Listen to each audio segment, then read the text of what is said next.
So I already started it, but I'll edit it so that I start it right here.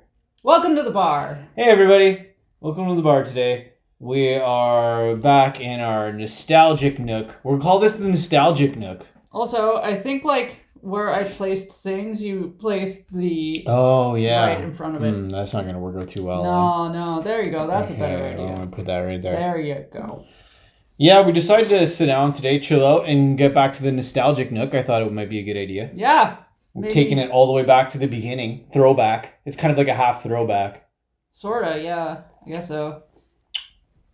It's weird. Is it? To be like back at like the like nostalgia of like doing it this way versus like before? Like what do you find is so different about it? The sitting part, eh? Yeah. It feels like you want to stand, right? And like it really does. Tighter. Like it feels like you're back in some sort of confined space almost more, right? Like you're trying to figure out the way, you know, that you had it set up before versus like a new setup, but at the same time I get it. It feels like you're kind of like in like a tighter space again or something like that. It's a little Yeah. It's like the expansion like kind of comes back down to this like tighter thing or something, right? Yeah, it's kind of odd. But I'm a lover of always mixing it up. I feel like if you're not mixing it up, then like it's just you're kind of maybe not mixing it up enough, or you're not trying to do something new, you know what I mean? Yeah. And I'm a lover of doing something new. So even though this is kind of like an old setup, it's still a new thing that we're doing, right? So to me, it's always the better way to do it. Even if you're going back to some old nostalgic setup, you're still doing something new. So it kind of triggers a new way of seeing things, right? Yeah. Let's do another cheers. I feel very like airheaded, so. Cheers. Cheers. I'm like, ha!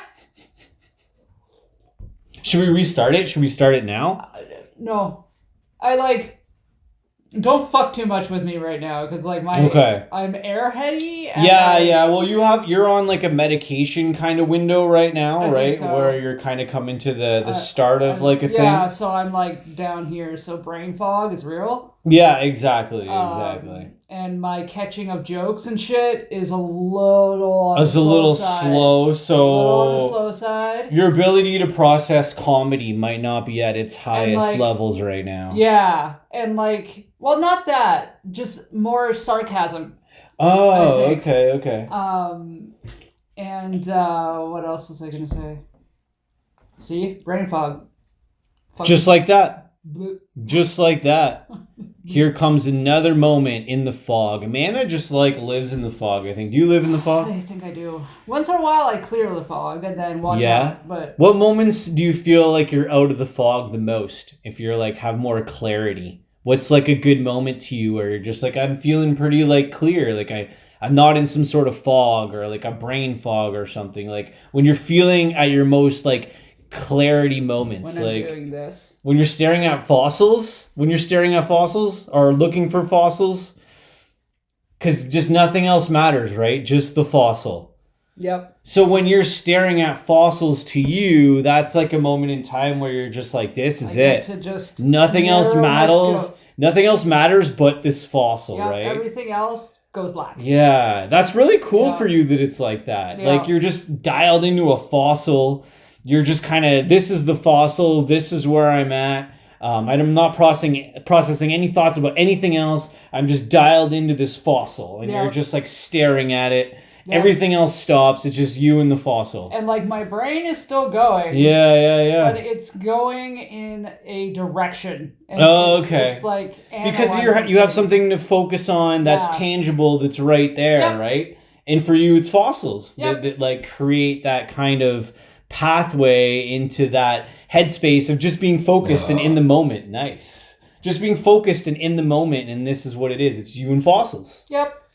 That's awesome. Yep. That's my moment where I just don't think about anything else. That's cool. And like I don't get my mind doesn't wander when I'm studying fossils. Oh, okay. It stays with the fossil. It'll wander in the sense that it makes up a story of the fossil and its life and its death. Okay, cool. But it doesn't like drift. Oh, nice. Yeah.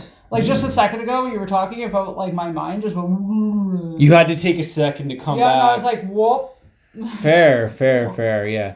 So you kind of definitely, have a wandering style mind then a little bit sometimes, where you just kind of wander. Not a bad thing, but sometimes can get a little annoying, I suppose. Yeah. Fair. You're like a wandering mind spirit or something like that. Pretty much. That's cool. I'm just a wandering spirit. You're just a wanderer? You're just a wanderer? Are you a wanderer? You are a wanderer, yeah. That's fair. I wander and I wonder. Yeah, me... I think like there's something with cartoons to me that always kind of just if I'm watching a cartoon or something, I'm always just in the moment. Nothing else really matters. You just got a little cartoon on or something, whatever. I feel like for me, I just love throwing on cartoons. Like I don't know if it goes all the way back to being a kid though. I've loved cartoons forever and ever and ever. Mm-hmm. So if I feel like I need to just be, in something, I just like 100% focus on it. Like I like throwing on cartoons. Like to me, it's something that I enjoy, that I can just tap into and watch and throw on a cartoon and just focus on it, right? Yeah. And I think that's the thing for me is I'm having to, get better at focusing at one thing at a time, right? And not wandering as much. So for me, when I'm throwing on a cartoon, even if it's just something to watch for a while, at least that I'm not thinking of other things. I'm just watching a cartoon. You know what I mean? Yeah. So for me, that's that's kind of where I find a better area of focus, anyways. That's my happy. Yeah, dude, just got a cartoon on. It's a good time, right? It's a good time. Yeah. And I want to give a shout out to the Dragon Ball Z creator. Oh. Akira thank you for making Dragon Ball Z. Akira. Yeah, nice.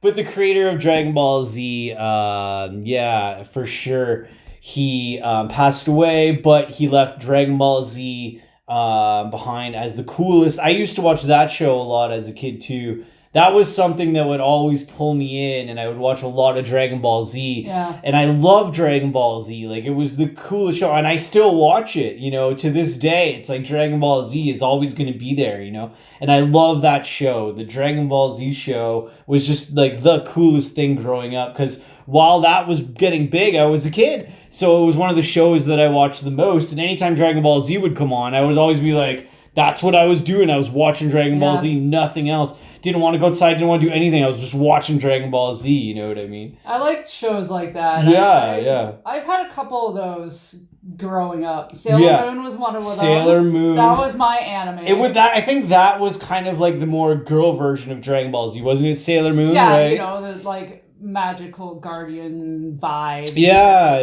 exactly. So that was my anime. Yeah. Still is. It still holds a special place in my heart. For sure. But like the newer ones, like the newer dubbed versions that they released, I don't remember when. Yeah.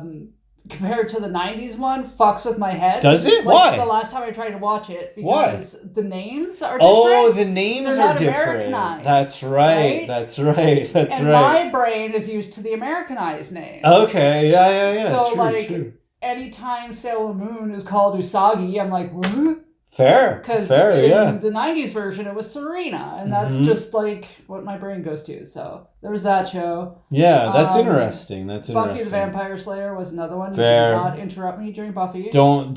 You were focused. You were focused. You will get your eyes clawed out. You were focused to the point of nothing else mattered because it was just you and Buffy. And Are You Afraid of the Dark?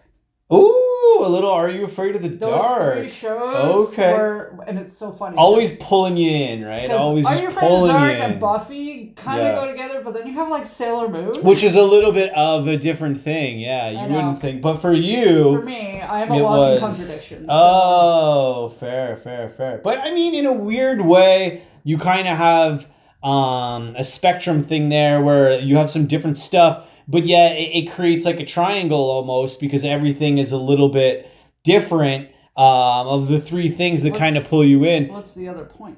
Well, I mean, Are You Afraid of the Dark? And then Sailor Moon are like completely opposites. And then Buffy is pretty, well, I mean, like... I guess Buffy's got some girly aspects. Yeah, I mean, I guess so. But in a way, it's like that's kind of a bit of an opposite of the other ones too. I mean, it does have some comparables, but I don't know if it's like totally comparable or not. Yeah. But either way, those were things that helped you just kind of focus and you were just drawn into nothing else mattered. That was just what was going on at that time. Yep. I think that it's very interesting when I think of the things that draw in my focus to the point where I'm just like, I'm in that thing and like nothing else matters. And I think for me, like playing guitar can be one of those things because I'm not good at playing guitar. But when I do try and play guitar, I have to focus on just playing guitar. Right. So for me, if I'm talking about something that is like getting my 100% focus and I have to just focus on it because I'm not the best at it, but that's what I'm doing. Like me and playing guitar are kind of like that because I'm always trying to like learn and relearn the new stuff whenever I pick one up. Mm-hmm. So I can't think or do anything else. It's like just me and playing guitar for a little while, you know? So that's another thing for me that I find helps me focus. Okay. Because like I said, it's not something that I'm even good at, but when I pick up a guitar, it's just me, the guitar, and I'm just trying to do what I can within what I can do, right? But it's a focus thing. It helps me focus. Anyways, that's kind of what works for me anyway. That's cool. Yeah, I find. That's cute. Yeah. That's cute. Yeah, it is. It's cute. Also, shout out to our Piranha Plant friend here. It's yes. Mario Day. It is Mario Day currently on this current day in time. We're in Mario Day. And if you don't know what Mario Day is, it's March 10th. March 10th? M-A-R-I-O. Mario. M-A-R-I-O. March 10th. Mario. Wow. Look at that. Mario spells out March 10th. So every day or every year that's March 10th is Mario Day. Yep. Wow, how fascinating is that? That's pretty interesting, That's so fascinating. That's Can pretty you tell interesting, he's been listening to podcasts? Me? Podcasts? How do you know I've been listening to podcasts? I do enjoy podcasts. I can tell because you're using almost a radio-esque voice. Oh, fair. Yeah, more engaging. And you're like... leaning in and getting more engaged. It's like you're interviewing me. Yeah, but I'm like not. But I am, but I'm not. I'm just trying to like see where you're at within like, you know, the spectrum of today. There's not very much going on up here right now. The spectrum of today. Which is odd. Well, I think like the thing with you and me is that like we're, you know, constantly very creative people. So we have to like learn how to just put it away for a while. You know what I mean? Because you can't always be creating or be creative. I had a mega busy week last week. Yeah, exactly. And then like with, you know, the medical things that you're going up and down with. So it's a balance. And then we try to do this thing and we still barely know what it is. But yet it's like you want to try and do bar episodes. Like, yeah, let's do one. You know, we just have fun with it all the time. That's our main purpose, right?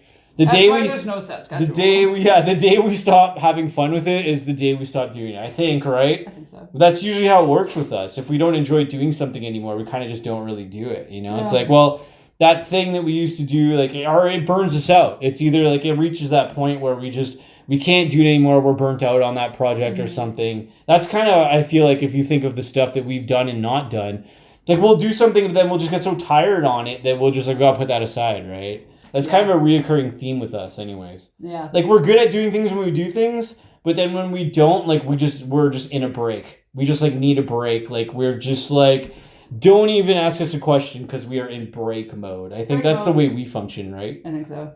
At least that's the way I function. Like, if you can't get a hold of me, if you're trying to get a hold of me and you can't, I'm in break mode. So, sorry if I'm not answering, but I am taking a break. The one day I take a break from my internet life is the day that I got a message from now indie makeup retailer in Canada. It's the first one. It's very exciting. So she's been kind of like asking people which brands she should bring in. Okay, cool. Like makeup brands and stuff. And for sure. Which products from those brands people are interested or whatever. Yeah. So last Halloween, this brand came out with a palette based around Ghostface. Nice. That's pretty sick. And it just had like some really special silver and glittery black shades, which you know I love. Oh, I know that you love that now. Yeah, for sure. That falls in your pocket. Falls in my pocket. Falls in your pocket. And like these interesting, like it was such a different palette because when you think of Ghostface, you think of black, white, red. Ooh. Right? Yeah. But this palette was actually more bluish. Okay. Like it was blue grays, blacks, bluish silvers, like flips. Blue grays, blacks. Yeah. Bluish silvers? Yeah. Bluish silvers. Yeah. A silver with like a blue undertone. A silver with some blue in it. Yeah. Okay. Like an undertone. Because silvers can be warm or cold, right? Yeah. So are you giving your feedback? Like, what are you saying here? You're trying to give your feedback to her. Oh, okay. I'm like, what's going on? Like, are you in the feedback loop? Yeah, and that was one of the products that I mentioned. Okay. Because she's bringing in that particular brand already. Oh, fair. So fair. I said if you can get that particular palette. Yeah. Woohoo. So I guess on her stories yesterday, I saw this today. Yeah. Cool. Yeah, you were on a break, yeah. She kind of... Yeah, I took a break too. Yeah, she kind of gave a little update about the different things people have been suggesting. And Ghostface was part of that. And she said only 2 of us made the suggestion for it. And she found one that she had. Yeah? And she actually messaged me yesterday about it. Oh, no way, yeah? Oh, look at you. So guess what? I go and I look and of course the one palette that she had is gone. Oh. Yep. There will be a next time. Yeah, there will be a next time. There will be a next time. But it was just like, I just like did an eye roll. It was like, of course.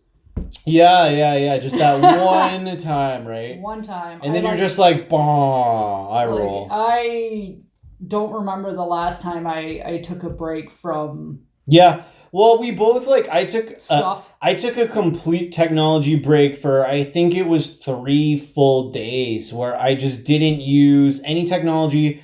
I think I made it officially 2. And then on day 3, I had to do a couple things. But I took a technology break for at least 2 days. I felt like I could have gone for a week, but I didn't use any technology for 2 or 3 days. It's nice. It's refreshing.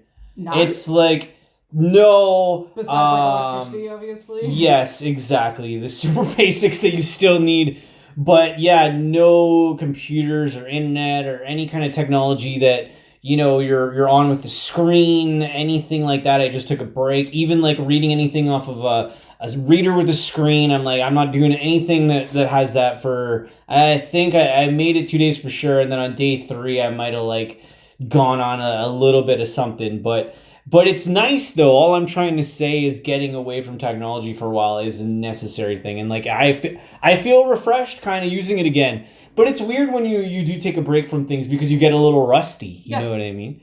Researching things on the internet, which we should probably start because we kind of wanted to do this in this episode thing that we're doing here. We wanted to do a little bit of research on this album today because we don't really know a lot about it. I don't really know much about this album, and I don't know, you don't really know much about it either, right? So today we are going to be diving into a little bit of Black Flag, Damaged, The album here that we have today with us, a little bit of Black Flag Damaged here. This is going to be the album that we're going to try and figure out more of today. Which we might have talked about in the past. See, I wasn't sure. I know that we had done some punk stuff. I don't recall like exactly what albums we got into, but I know if we did, we didn't get into it too much. No. Because I still don't know very much about it. And I know Black Flag was such an influential band. Yeah. Their style of music, the way they delivered it, their energy, kind of their groundbreaking in-your-faceness, They're right? one of those bands where if someone were to ask me what punk rock is, it's a band I'd say you need to listen to Black Flag. Yeah, exactly. And when Black Flag comes up, you kind of have a catalog of things that you can dive into that I've just never really done that much. And I'm excited to kind of try and learn more today as we, figure some things out about this album, because I've played this album, several times now.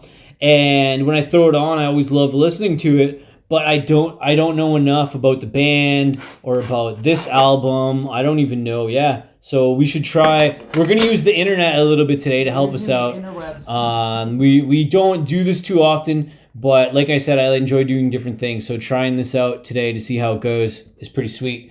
And we're going to try to see what we can learn about Black Flag Damage today. So here we go. Let's figure it out. Let's just jump right in and see what we can learn today and pick some stuff up on the internet and see what you find about Black Flag Damage. And I'm also going to see what I learn about Black Flag Damaged. The first thing that kind of popped out to me as I was kind of not fully reading, more just perusing stuff. Yeah. Is this little tidbit. So the drummer, whose name is Robo, apparently. Hold on, I got a burp. Oh, heads up. Okay. Was wearing bracelets on his left wrist, which, ironically, I decided to put on a bracelet on my left wrist today. Nice. And it rattled when he played. And then the rattling, whenever he hit his snare drum, became part of the sound. So I guess you can hear like an undertone of rattling. That's so badass. I love that. Yeah. Just because he had a bracelet on, it added to their sound. It created like a shaker noise or something. Yeah, so you said especially when he hits the downbeats. You hear that rattle, and that's his bracelet. That's just having a bracelet on. Yeah, I thought that was I love that. That's already a sick tidbit. Tidbit 1. Yep. That's cool. That's awesome. I didn't know that at all. That's sick. Yep. I never even would have thought of wearing a bracelet while drumming to create an extra sound either. So that sparked something right there that I might be able to try and see where it goes.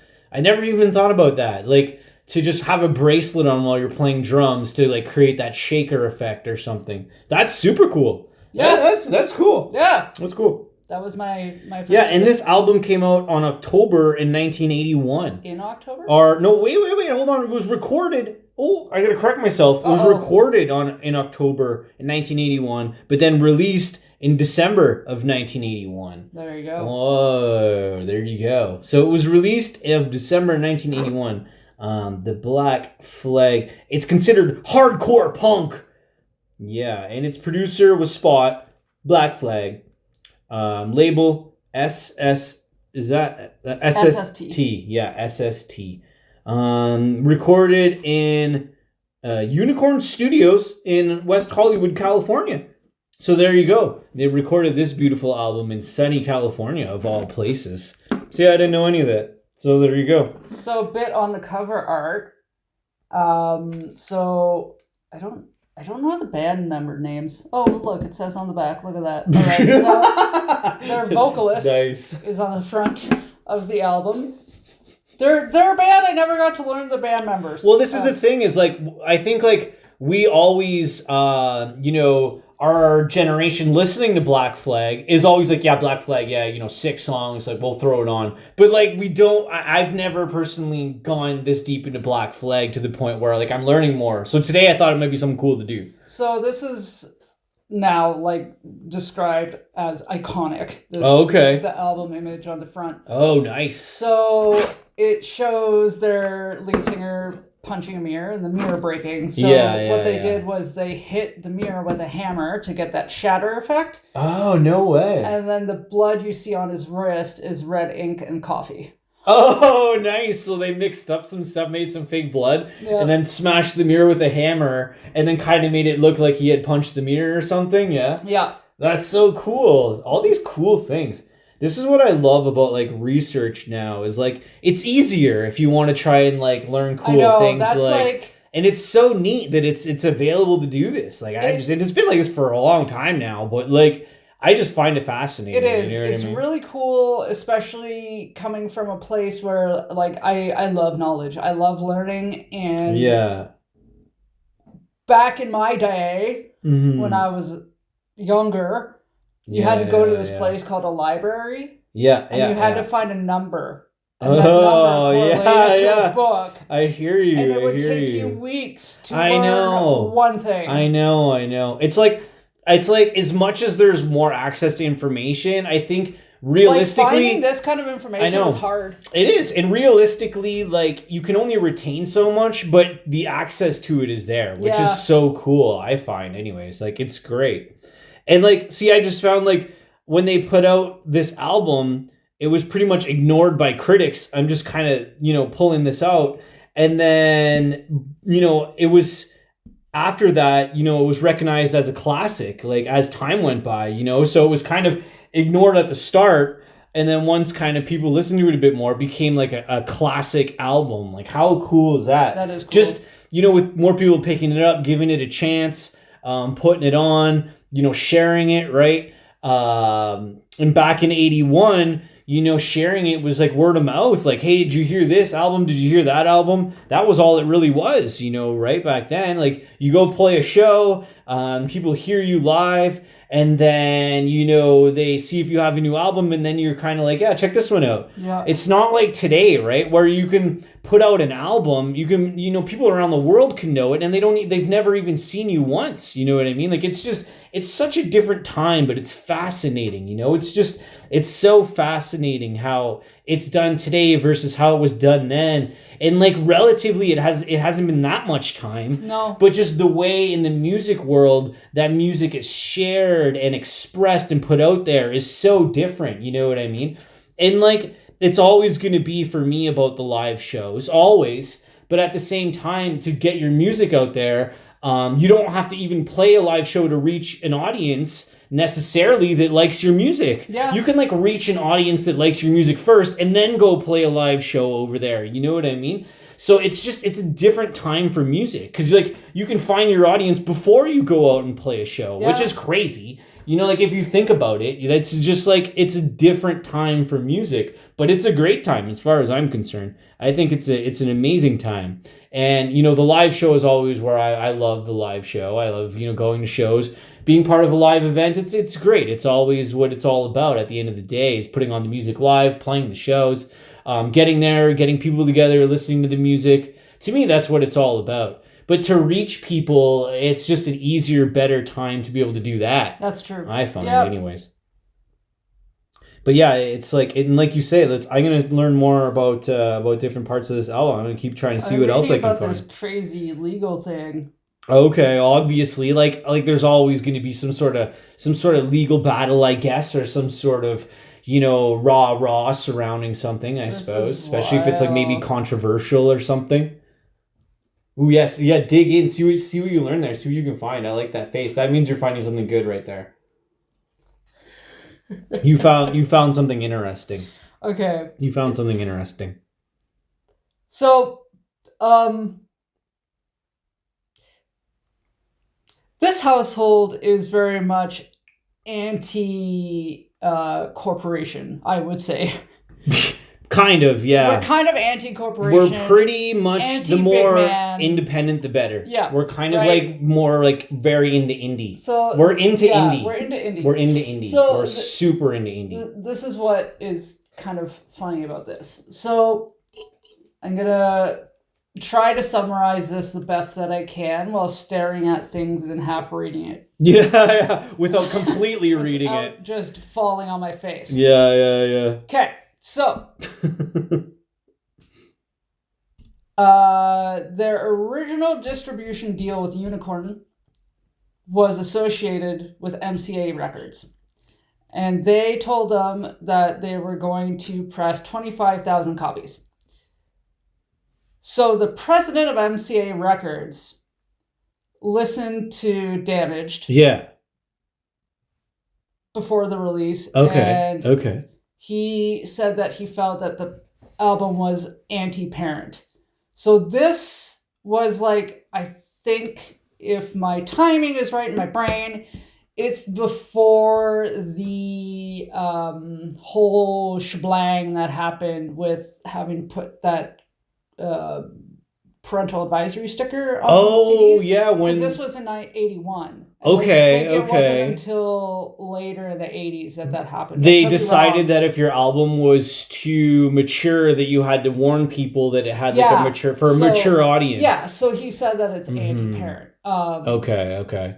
Even though the guy didn't say why he felt it was anti-parent. Yeah, fair. Okay. So because of this, and like the album was already made, right? Like this was like it's going to press. Like it's done. The album's done. So it's ready to go. He's like, okay, no, because it's anti-parent, we don't want to release your shit. We're not going to distribute your album because they didn't want anything. Because they didn't want anything that was anti-parent. Anti-parent, yeah, that's kind of a shitty thing. Yeah. So the band had to go to the pressing plant themselves and put a sticker on the back where it said MCA, Distributing Corps. No, for real? Yeah, because they didn't want to be part of it, so they just threw a sticker on it. So they stickered on it. What? And this sticker said, it probably won't be on here because that's a No, repress, I know. I'm just looking to see but the sticker said, as a parent, I found it an anti-parent record. Oh, for real? So it was like... He was a parent himself. It was kind of a backhanded comment. Right? He even said, yeah, the album's kind of anti-parent, I suppose. Yeah. Wild, right? So this he even said it himself. This continues. Wow. So apparently MCA was already in trouble. Okay. News on the grapevine. I cut my thumb. Oh, no. It's okay. It happened over there when I was cooking earlier, so it's kind of like stinging a little. Okay? It'll be okay. It's just I just didn't want to bring it up, but I've been noticing it too much, so I'm all right though. Okay. I'm okay. I'll be all right. Okay. So keep going. Okay. So yeah, they were apparently already like going down the tubes, and so they say they were trying to get out of their record deals essentially because they were folding, right? Yeah. So SST, which is what you see on the back there, ended up distributing the album. And because of that, Unicorn filed a lawsuit against Black Flag and SST saying that there was a breach of contract. Oh. Jesus. Yeah. Wild. So during that time, Black Flag was not allowed to release any music under their name. Oh. Mm-hmm. That's crazy. Yeah. So that legal dispute went on for almost 2 years. And they've released this double album called Everything Went Black during the time, but they released it under the names of the individual musicians, not under the band name. Oh, okay. Because they still couldn't, right? Mm-hmm. And then, like, on top of this brief of contract thing, Unicorn kept bringing up more legal shit, saying that because Black Flag released that double album, they again violated a court injunction. Oh, no way. So it was like you can't put out this album, basically. Yeah. So strange. What a weird thing. So then a couple members of the band, I think this is members of the band, let me double check. Yeah. So 2 people of the band ended up going to jail. No. For contempt of court. What? Just because of a court thing that was surrounding this album? Yeah.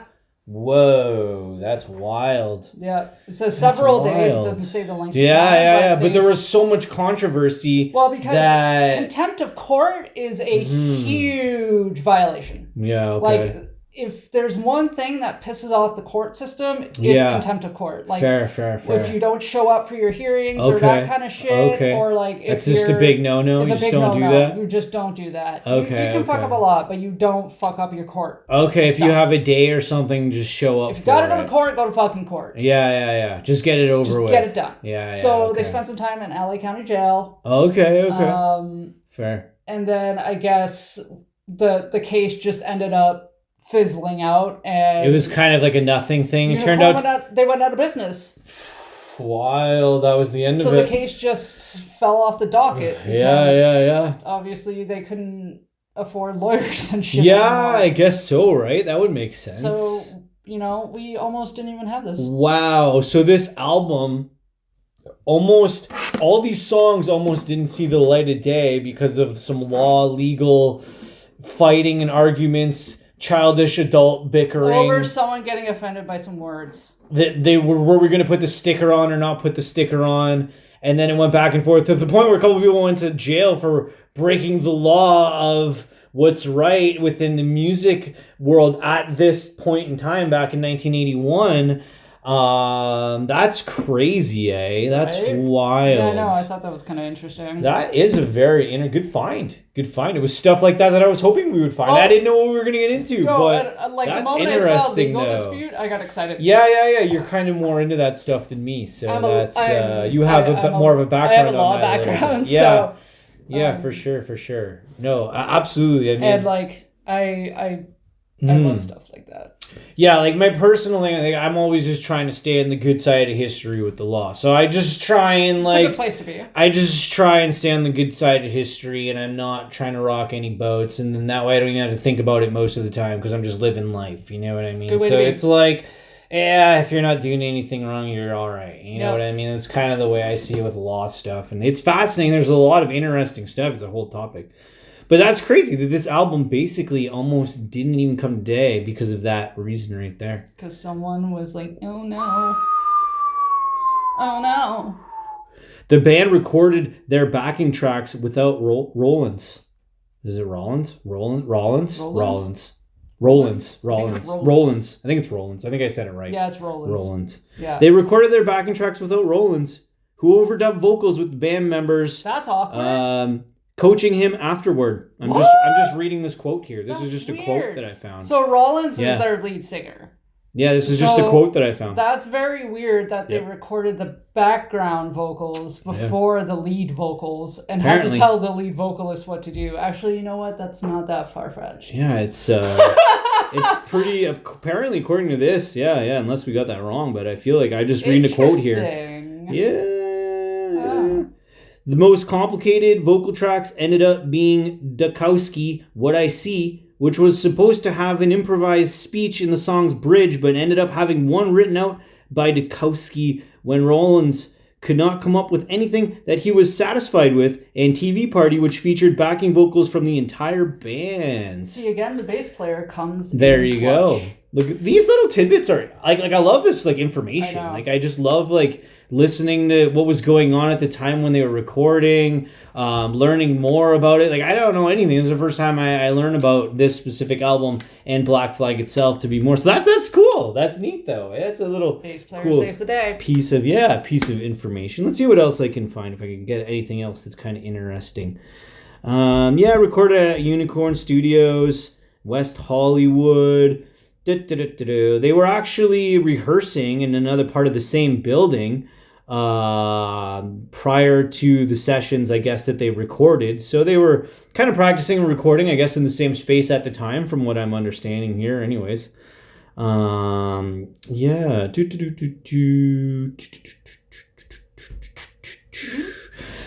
of the songs was supposed to just be a single release.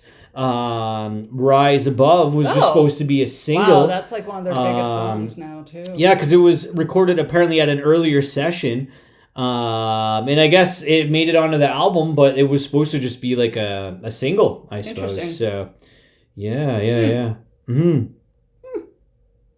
Yeah, so there you go.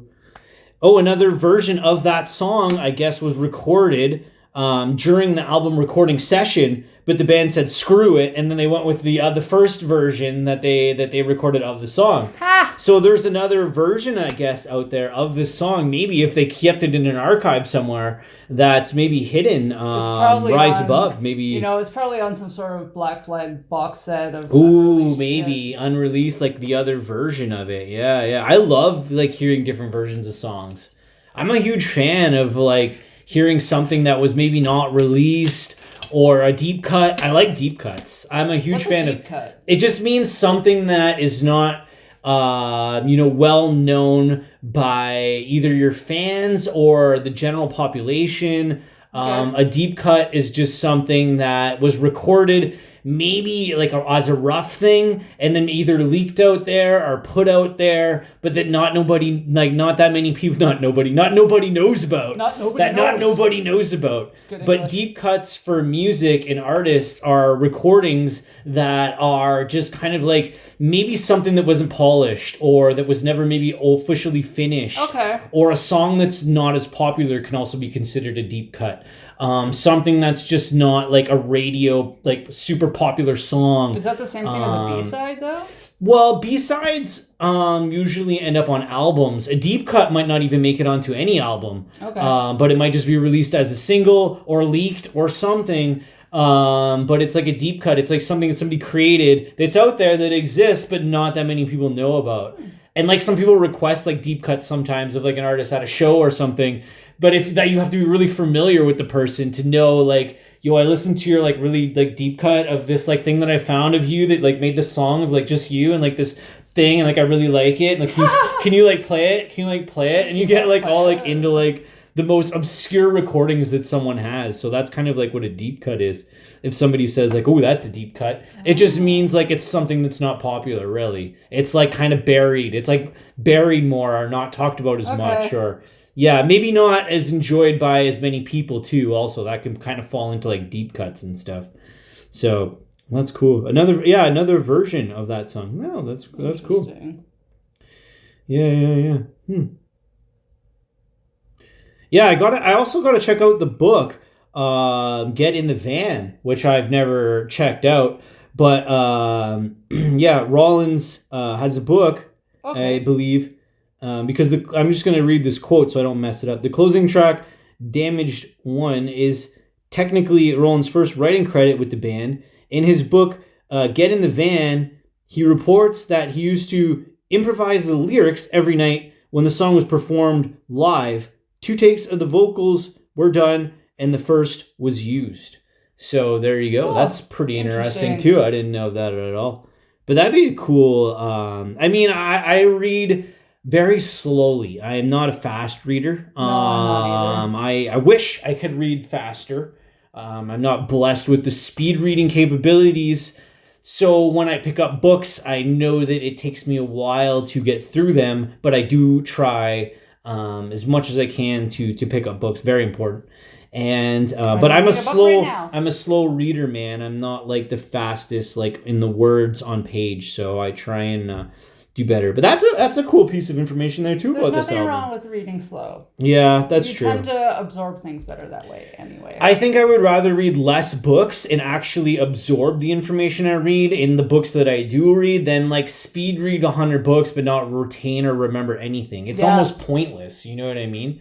And it's like books kind of exercise your memory, which I find is important. At least for me. I don't know about you. Yeah. But for me anyways. So that's cool. Let's see if I can find this.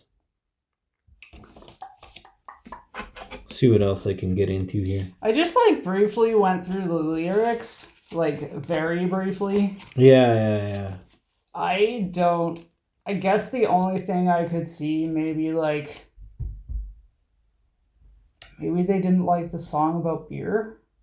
Okay, fair. Maybe they thought that it was like promoting alcohol to minors. I don't know. I'm making shit up. Yeah. You're throwing out your own pile of bullshit. You're throwing out your own information in there. Big pile of bullshit. Oh, that's neat. Big pile of bullshit.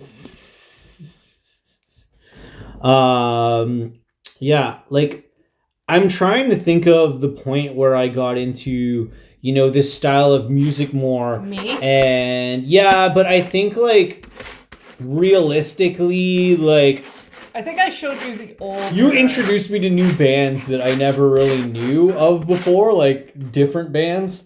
But I was listening to a lot of it. It does kind of like for me anyways, like in your teen years too, like if you get into it, it is very relatable, I think, because of the like angstiness in the music and stuff. So I think there's like some sort of relatability there in that like time period of your life. So I got a funny. So again, I was saying earlier how for us finding information about albums or getting information about new bands even was hard to do. You had to really look for stuff, right? Yeah, for sure. Absolutely. But like pre-internet kind of or like way even of it. Early internet stages. It was still before a lot of information was accessible. So the way that I found Black Flag was through Blink-182, if you can believe it. For real? Yeah, that's cool. That's really cool, actually. In cool. Their first little movie that they released, the Urethra Chronicles, there's a section in that film where the band members are talking about different bands that influenced them. And I remember, like, because I had it on VHS, because I'm old. And I remember watching this and like writing down the names of the bands that they mentioned and like looking for music by those bands. And Black Flag, I think, was mentioned by Tom. Fair. So that's okay. So you kind of found... That's where cool. I found a lot of these old punk bands. For real? Yeah. Like from Blink-182, from Duff McKagan from Guns N' Roses. Oh, interesting. Yeah, that's just... And see, I think I just found something that points to why you got to watch out for misinformation, too. Ooh, interesting. Yeah, so I just found something that says it was released in November 1981, whereas the other thing I found said December 1981. So this is what I'm saying about the internet information. It's like one thing here telling me November, another thing is telling me December, and then something was telling me that it was recorded in October. So I guess you have to kind of draw the conclusion without, like, you can obviously keep looking and try to maybe find exactly, but this one says it was released on November 16th in 1981, so before December. So as I'm saying about like information on the internet is like, unless you're getting it from multiple sources and it's 100%, just don't go with the first thing you find. No. Like, because it could be wrong. So I think the thing that I've learned with the internet is check, like... Fact check that shit. Yeah, and try to, like, if you're looking, especially for, like, history dates or something like that, like, try to find something that, from multiple sources. Yeah. Because if you can find the same stuff from multiple sources, then you have a more accurate picture. And that's what I kind of find with the internet, is if you're using one source, you see the first thing and you're just like, oh, that's it. Like, just pump the brakes a little bit. It's not it. And do your own research or more so you don't get into the misinformation trap, right? I say 3 or 4. Exactly. Because like right now, like I'm seeing, like 16th of November, 1981. So now in my head, I'm like... There's an actual date there? Yeah, that's the 16th of November, 1981. So that one's probably more reliable than the Wikipedia. Okay. So I'm gonna see if I can find maybe one other thing, to see if I can find something else. But right now, that's what I have. But either way, it was probably, November, December of 81 when the album came out. See, this one just kind of says the year, right? But like all I'm saying with the internet is just like... Fact check that shit. Yeah, exactly. Make sure you find more than one source when you're looking for stuff. Standard stuff, right? Standard stuff. And then, you always have the things like Cookie Monster always showing up and stuff like Cookie that. Monster. Yeah, exactly. So, I think there's a lot of cool things.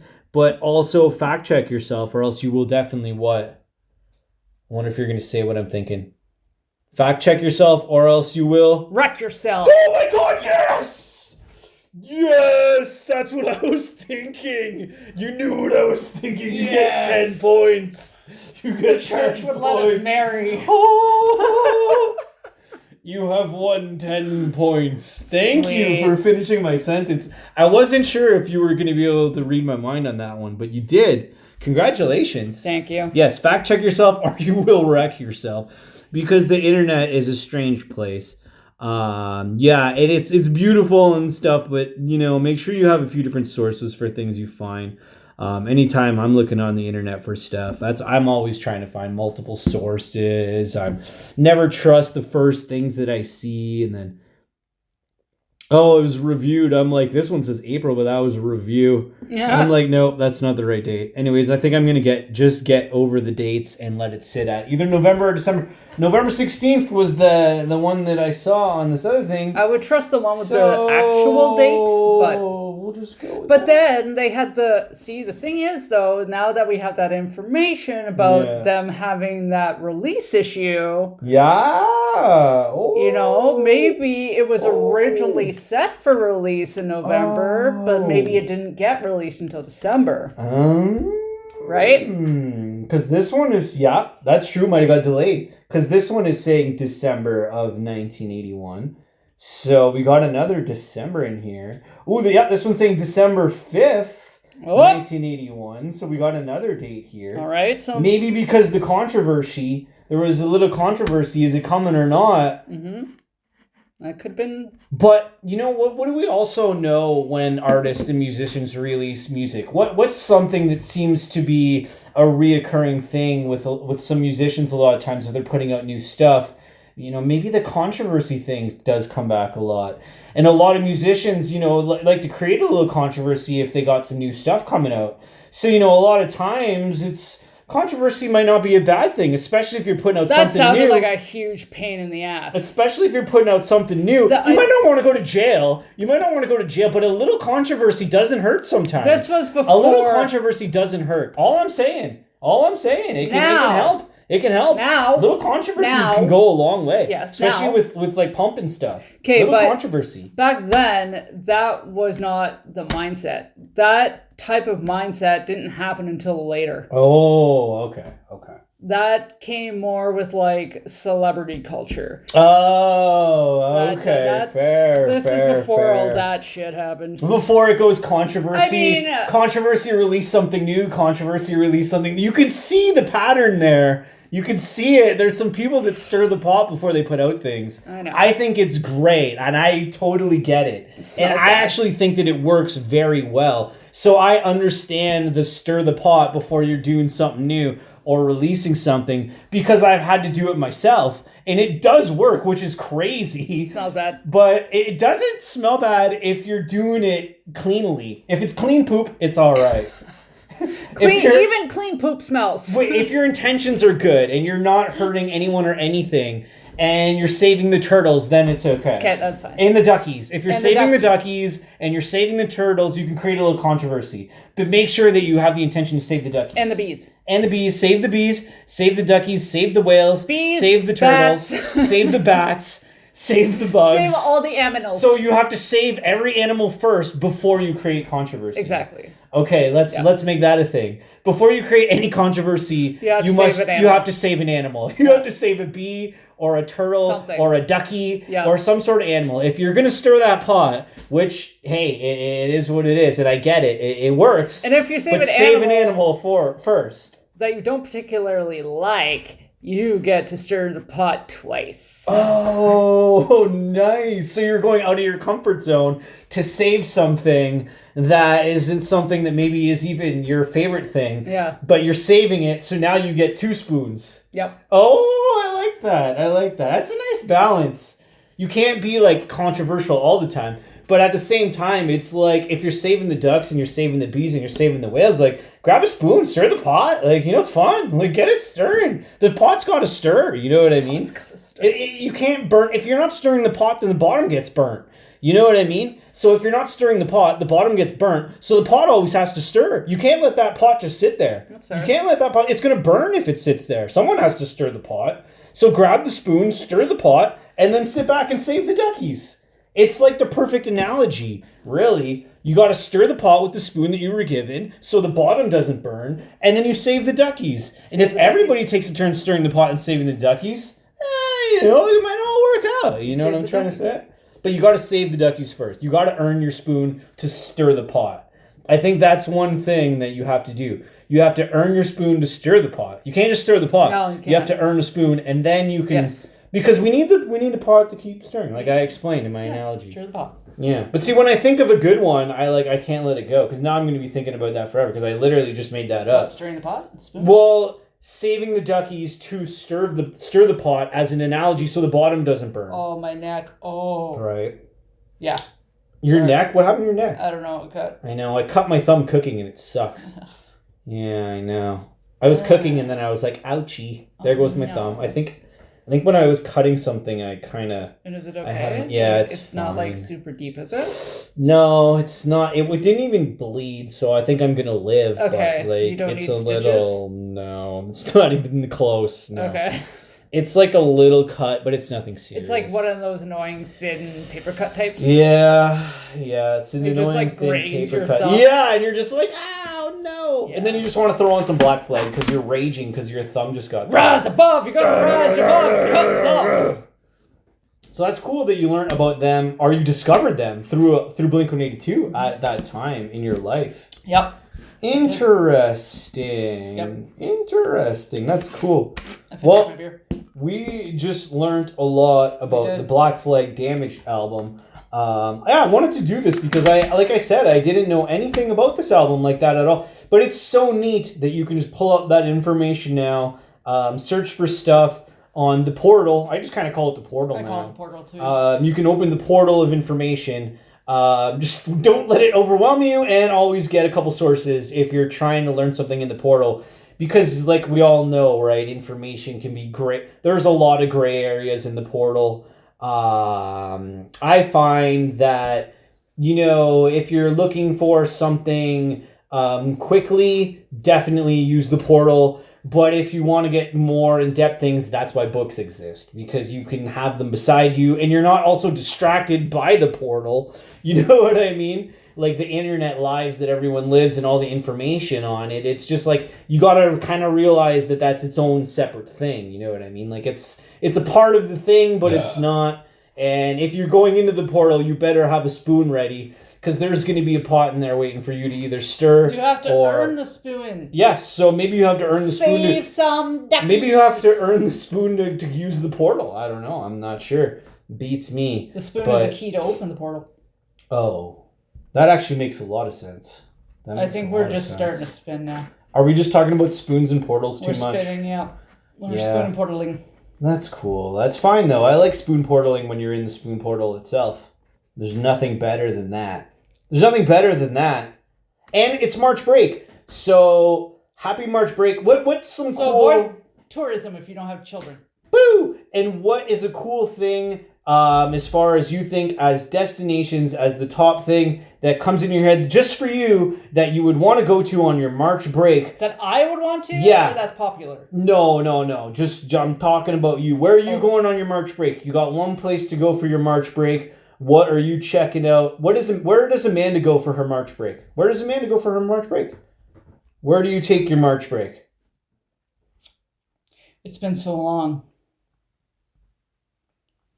Because I, with the exception of the last 2 years, have worked my ass off during a March break and couldn't go anywhere. That's what I'm saying. So now the only place I went was bed. Now you got a break because you're on a March break. Where are you going? I want to see Zool.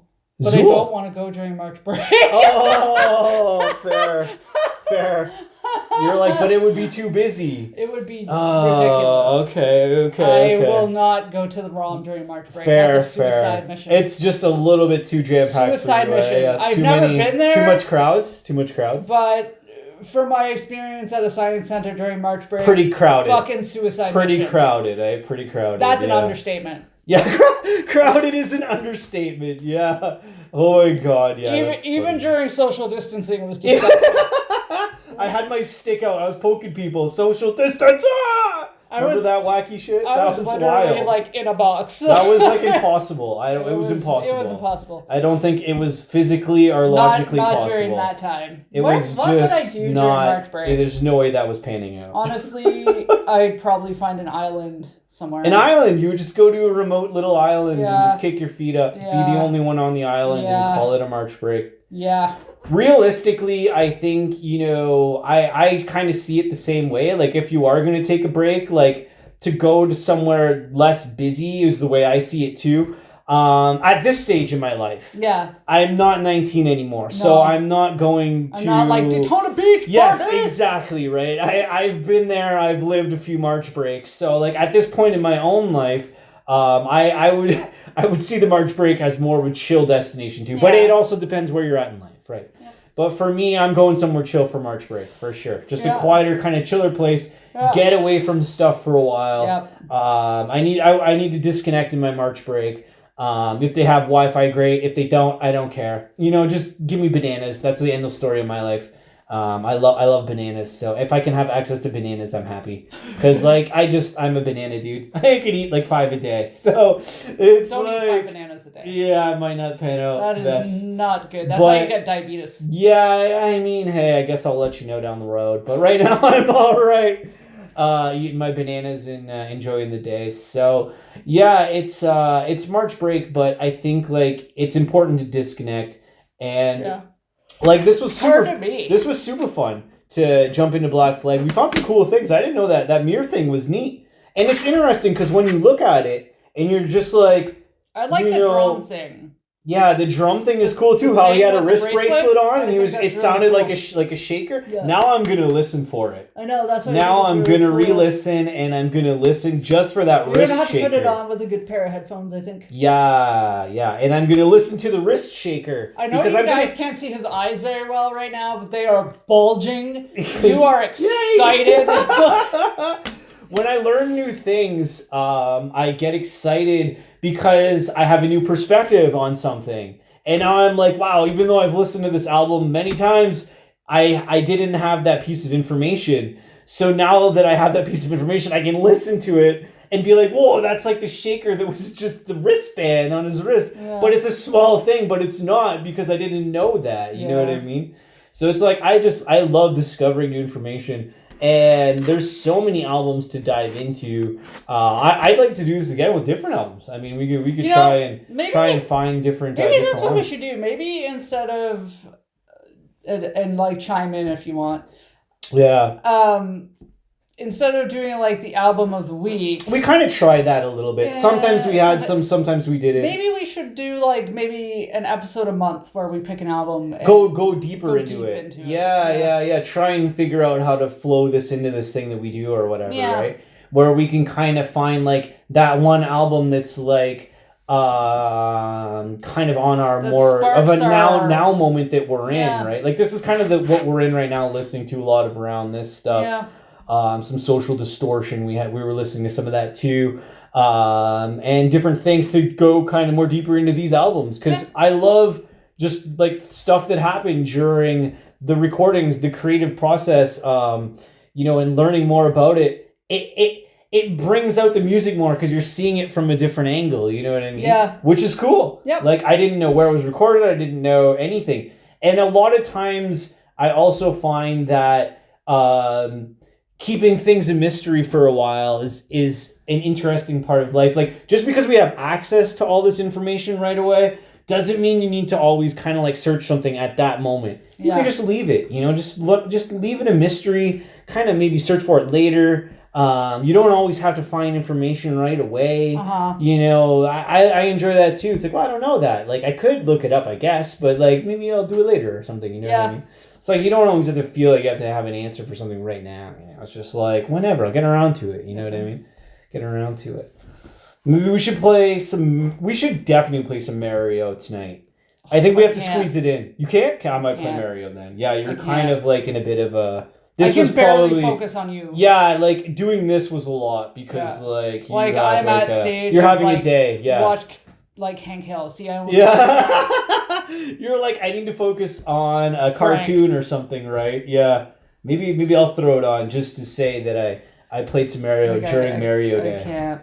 Yeah. Fair. I can't.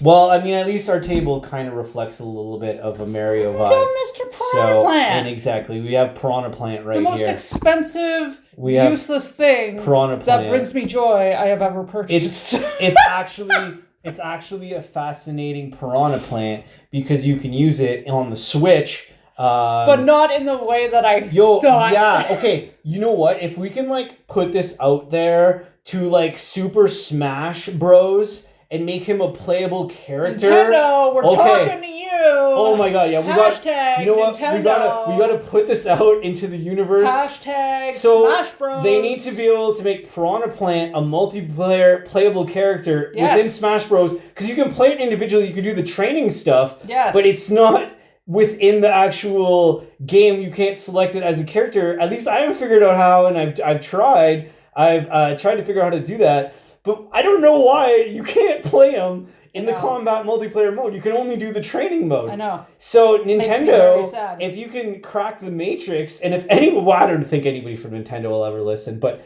if they do, if anybody things have happened. If anybody from Nintendo wants to crack the Matrix on your amazing games, which we love to play all the time, Nintendo's great. But if you could crack Piranha Plant into the Matrix of Super Mario Smash Bros. For the Switch and make him a playable multiplayer character, we would definitely appreciate that. Because that, I don't know why, it's like, I don't know. We added him and then it was like, I couldn't play a multiplayer. No, it's so you have to do the training, but which is still fun. But if there was a way... But you still can't use him. But you want to use him as a... You want to use him. Yeah, you want to pick him in the multiplayer combat stuff. What's the point in training him? It's like training a dog and locking him in a crate. What the fuck is that? Nintendo. My dog is trained. He doesn't pee on the floor, but we're gonna put him in the crate. Yeah. We're gonna put him in the crate. What the hell? Yeah, it's pretty funny. My dog's really good at obstacle courses, but we keep him in a crate. Yeah, so if you can save the Piranha Plant with the Nintendo Switch coding in Mario Bros. Hashtag save Piranha Plant. Hashtag save Piranha Plant.